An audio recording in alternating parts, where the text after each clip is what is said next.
Ada sedikit persamaan dengan Satrio Piningit asli dan Satrio Piningit Golden, yaitu tanah jarang yang kepingitannya dilepaskan dengan smelter dan gold ya diambil atau metalurgi yang lain. Perbedaan dan persamaannya sama polanya, tetapi dampak karena lokasi geo dan tempat pengambilannya ini terkait dengan lokasi dari Ibu Pertiwi dengan bidang yang lain, maka dia punya campuran yang berbeda.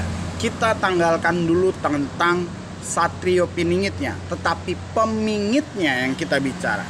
Tanah jarang dipingit oleh sebuah kondisi keadaan, habitat, dan juga bagian dari Ibu Pertiwi terkait dengan tanah yang jarang diambil, kemudian dipanas, di smelter, kemudian metalurginya diambil, entah itu emas atau yang lainnya. Itu adalah cara pingitan dan juga bentuk pemingitnya. Nah, dengan saya punya yaitu Kristal Magillus Anticius, kita tahu nih karangan namanya, karang pada koral, jenisnya adalah honey tom namanya, seperti sarang lebah madu, ya kan? Itu sebabnya emas itu cerita yang berikutnya. Nah, perbedaan dan persamaannya Anda harus tahu. Selain pola, perbedaannya saya tambahkan lagi, chemical industry dan juga kedalaman. Nah, dalam pemahaman Satrio Piningit dan pemingitnya, dia tidak punya kedalaman yang signifikan berlapis-lapis, yang artinya dia ada di antara permukaan daratan di bawah laut karena kejadiannya sungguh ajaib, kekerasan batu dan kristalisasi terkait dengan organik, terkait dengan organisme, terkait dengan habitat, terkait dengan tugas, dan terkait dengan waktu bersedimen kristal, yang kemudian terkait dengan nabati, unsur chemical industrinya, factory dari makhluk itu tercipta dalam sebuah keajaiban bermasa jenis chemical asin.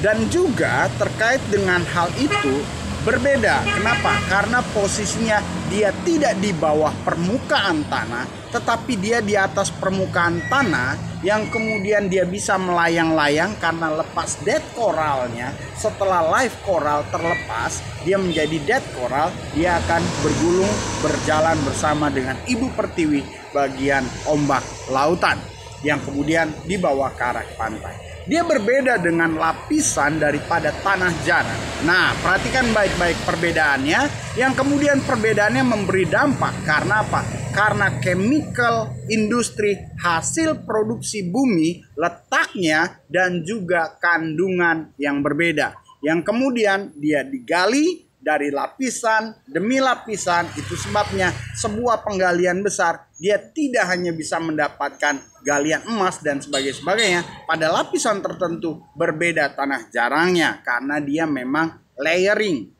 Layer itu bisa pemahamannya adalah lapisan demi lapisan. Itu sebabnya kemunafikan kalian berlapis-lapis sejak dahulu galiannya, karena seiring dan sepola daripada emas dan galian-galiannya. Itu berbedanya dengan saya. Oke, nah lalu setelah itu kita lihat kedalamannya juga berbicara tentang chemical industry dari lokasinya, kedalamannya. Nah, dia beda.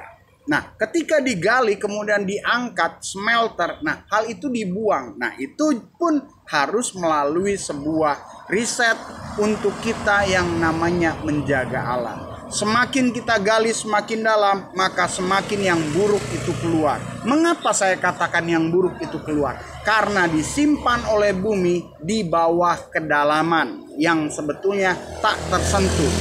Kalaupun tersentuh dengan tahap kewajaran, kita dengan segera akan dihantarkan keajaiban untuk menetralisir. Itulah diperlukan bagaimana engkau mengerti dan memahami ilmu alam dan pemahaman luasnya. Pengertianmu akan bumi tempatmu hidup yang sudah menyediakan yang sempurna. Nah, tetapi karena penggoblokan dan kemunafikan, engkau nggak tahu apa-apa, lalu dijadikan robot dan dijadikan mainan untuk mendukung mereka sampai kau mati pun tak bernilai.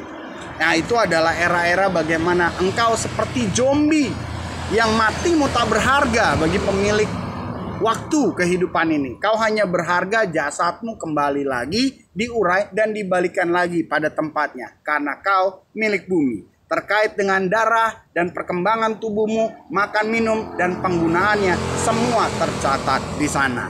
Tetapi titik kesadaranmu sudah termunafikan. Nah, itu adalah hasil akhirmu. Oke, kita bahas tentang emas.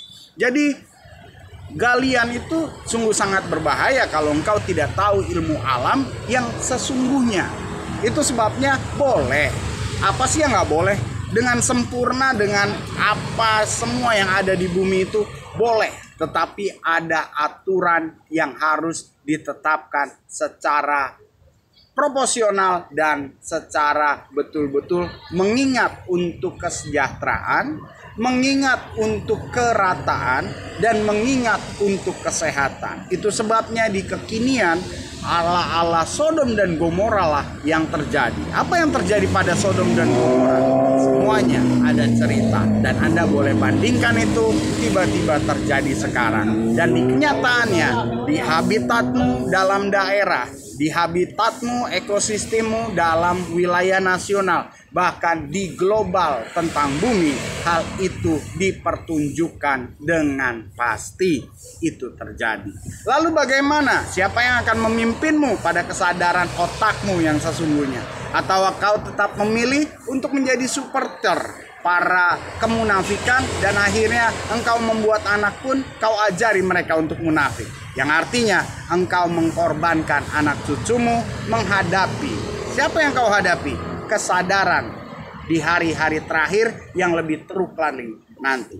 Hari terakhir dia punya bel penyelamat. Anda tidak mendengarkan bel penyelamat, maka hitungan 20 dan 30 tahun lagi, maka Anda akan menghadapi hantunya Jero. Itu sebabnya ketika saya hidup, saya akan adukan, saya akan versuskan mana Satrio Piningit yang asli, mana pemahaman mentalitas yang tinggi dan membawa arti hidupmu sampai pada tujuan, dan mana yang tidak membawa sampai tujuan yang sekian lama sudah terjadi dan mengakibatkan hal yang pasti seperti ini. Oke? Nah, setelah itu saya akan beranjak karena saya menghormati waktu dan membawa kehormatan mereka. Ketika saya tidak ada, maka saya akan menyatu pada mereka. Dalam kisah-kisah saya hidup, saya sudah sampaikan tentang kodek, tentang DNA, tentang galian, tentang partikel, tentang janin, genetika, DNA, RNA. Nah, itu adalah lompatan saya ketika saya menyatu dengan waktu di hari-hari nanti. Dan ketika saya sudah di sana, maka lihatlah kemampuan saya. Anda bisa mendebatkan saya dan mematahkan ilmu saya, maka engkau akan punya keajaiban untuk menangani saya dalam bentuk waktu bersama dengan wujud hantu tak kasat mata. Tapi kalau Anda tidak bisa memperdebatkan dan menang debat, artinya hidupmu hancur di saat itu terjadi. Dan itu adalah masa anak-anakmu dan engkau sendiri. Itu sebabnya dengan simpel, tambahkan usiamu dengan angka 30. Nah, kalau Anda masih ada di seputar dan Anda berharap Anda masih hidup, maka Anda akan menghadapi saya sebagai hantu. Dan ketika saya jadi hantu, ku buat kau mampus sengsara dengan penyakit dari bumi. Dan perhatikan, kau kalah debat denganku, kau mati sengsara. Itu sebabnya karma, ajab, dan sakatul maut akan kubawa jadi perhitungan akhir hidupmu. Sampai jumpa di kala itu. Tetapi jangan patah semangat, karena di saat saya hidup, saya sudah utarakan sampai di nilai waktu dan nilai darah. Oke? Itu adalah kisah 10 kutub di Mesir yang pernah terjadi terkait dengan emas-emas juga yang sebagai tata, dan kita tahu sejarahnya, dan itu adalah pengulangan. Sampai jumpa, dan jangan lupa miliki arahan arahman dan miliki juga nilai arahim yang baik dan benar, juga terpaut dengan koneksi material untuk membersihkan darahmu dari kegoblokan nilai waktumu yang kau gunakan secara munafik dalam dunia kesehatan. Oke? Kalau Anda mau datang kemari silakan, nggak mau datang saya bisa melihat Anda, ya kan? Karena dimensi saya melihat adalah dimensi sampai akhir hidupmu pun aku tahu. tapi saya pura-pura tidak tahu. Masih bersama dengan Satrio Piningit yang original.